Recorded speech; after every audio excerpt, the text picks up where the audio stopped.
Hello. Just a little blurb about judges. There are,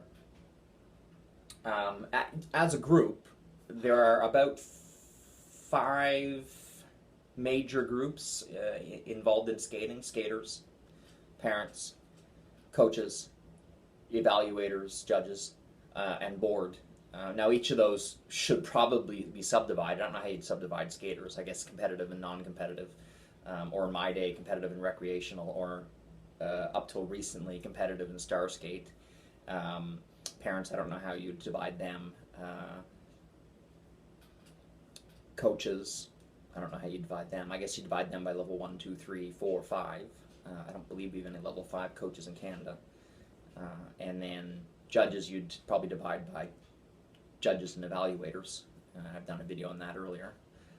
Um, Board members is a little tougher.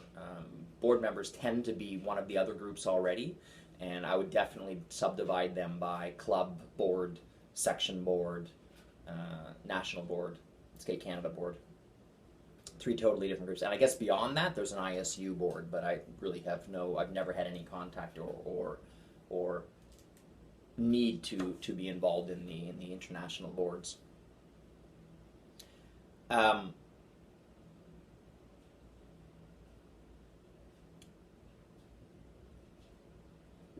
Now, when I say section, I mean, to oversimplify it, every province in Canada is a section.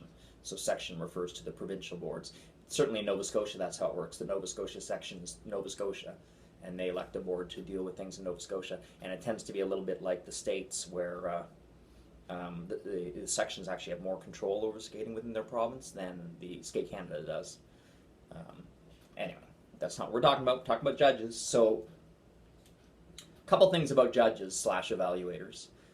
First thing is most of the groups here are volunteer groups. The only group that actually gets paid, well, two groups, I guess, Skate Canada board members, for the most part, get paid, and uh, coaches get paid, professionals, skating professionals. No other group gets paid. So there's a lot of. This year I told some of my skaters' parents that judges weren't paid, and these are people who've been in skating for 3, 4, 5, 6 years, and they were like shocked. Oh my God, judges don't get paid. They do this all on a volunteer basis. Yeah, they do.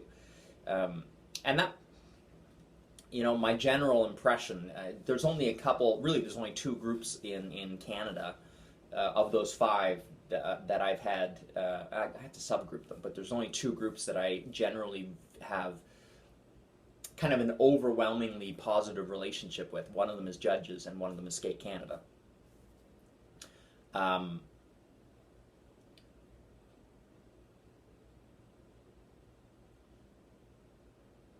Judges. Oh, so the motivation for judges to go into judging is purely a love of skating and an interest in being involved in skating on any basis and helping in whatever basis they can. There is no other incentive to get involved as a judge, which creates a really good starting point to having them, to having their head in the right place, their heart in the right place. So this is generally probably why I don't have a big problem with them. Now, at some point, when you get up the ladder in judging, you will have expenses paid getting sent to national and international competitions. But 99% of judges don't get there, and you certainly don't get there quickly, um, and you certainly don't get there easily. So that's not what I think you'd be hard pressed to find a judge anywhere that started judging so they could get good seats at competitions or free trips to competitions or free travel to competitions. It's just it's not a reasonable expectation as a judge or an evaluator. Um, so generally speaking, all judges tend to be interested in the development and well-being of skating, development and well-being of the skaters. They're almost unanimously interested in helping the situation. Now, some of them have a very severe demeanor, which scares kids and irritates kids, and then when they start failing tests, if they have tough standards, if they have rigid standards, which they should have, um, they they're going to eventually fail some kids, and if they have a gruff demeanor, there's going to be some hate piled their way. I do my best not to do that because of the reasons I already said. Generally, as a group and as individuals, they do a fairly thankless job judging our skaters, evaluating our skaters, and really get very little in the way of compensation for it. So, it kind of behooves us to try to make their experience as enjoyable as possible. I know about a half dozen judges that have had to quit within a year or two because they couldn't handle the level of intensity, the level of feedback intensity they used to get from people. Um, Now, obviously, judges and evaluators are humans, so they make just tons of mistakes. If they come into, if they have problems in their life and they're coming into judge, they might be a little bit more irritable, more angry than they are. Um, if they're under the weather, same thing, or haven't slept in a while, or, there's a lot of reasons why human error can come into it, but, you know, it doesn't often come into it. Um, like as a percentage wise, as far as judging in competitions, in the last 10 years,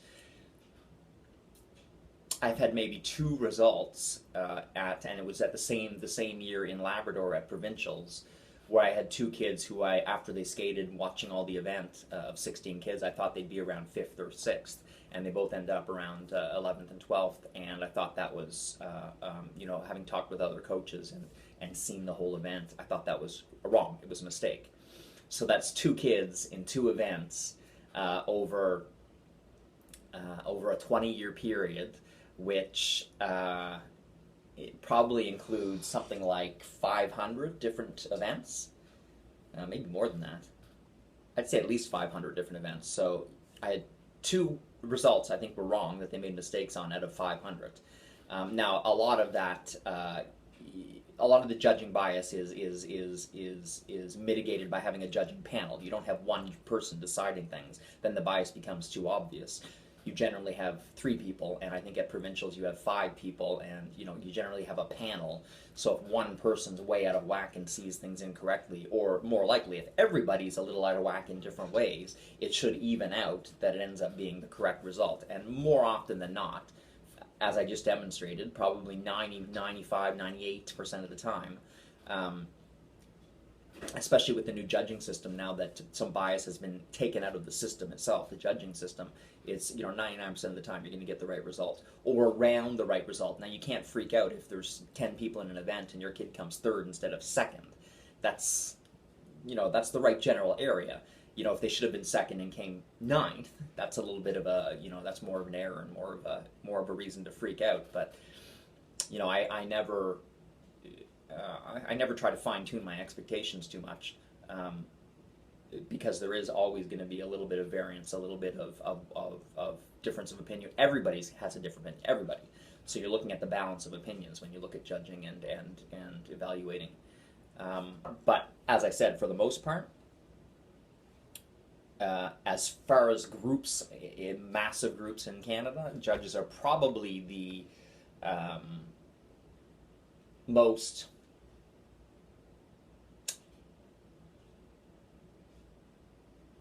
pristine, most they get a bad rap from the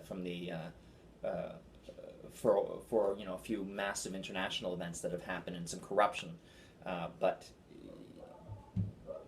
there is money involved at a national, international level. But at lower levels, the vast majority of judges are lower levels, and they're just people in the community who want to be involved in skating and want to help skating in the community.